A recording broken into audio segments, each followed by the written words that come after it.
France की राजधानी Paris के लूव म्यूजियम, जो दुनिया का सबसे मशहूर म्यूजियम है, जहां मोनालिसा मुस्कुराती है, वहां चोरों ने महज 7 मिनट के अंदर 800 करोड़ रुपए से ज्यादा वैल्यू के गहने उड़ा डाले।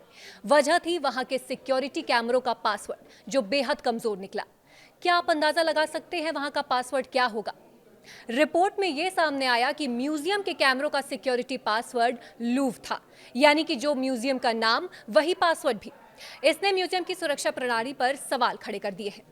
लूव म्यूजियम में चोरी की कहानी भी कम फिल्मी नहीं है। 4 चोरों ने दिन के उजाले में घटना को अंजाम दिया।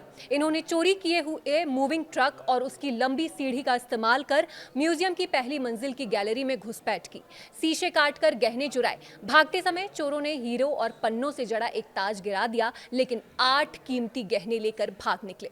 इनमें पन्ना और हीरो वाला हार भी शामिल था। डकैती के बाद हुई जांच में पता चला कि लूव एक दशक से अधिक समय से गंभीर साइबर सुरक्षा और रखरखाव संबंधी समस्याओं से जूझ रहा था। ये समस्याएं कई बार सामने भी आई, लेकिन कभी पूरी तरह से ठीक नहीं की गई।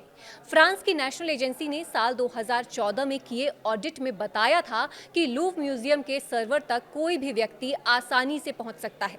ऐसा इसलिए क्योंकि सिस्टम में बेहद कमजोर पासवर्ड जैसे लूव और थेल्स इस्तेमाल किए जा रहे थे। इसके अलावा यह भी बताया गया है कि अलार्म, वीडियो और एक्सेस कंट्रोल सिस्टम भी पुराने और असुरक्षित थे।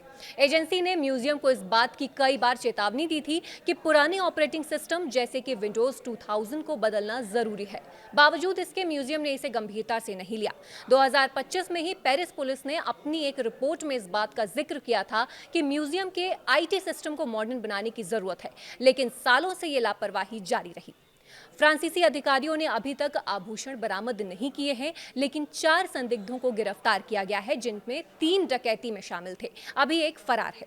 आरोपियों में एक टैक्सी चालक और एक डिलीवरी मैन और एक कचरा बीनने वाला शामिल है। सभी उत्तरी पेरिस के उपनगरों में से हैं।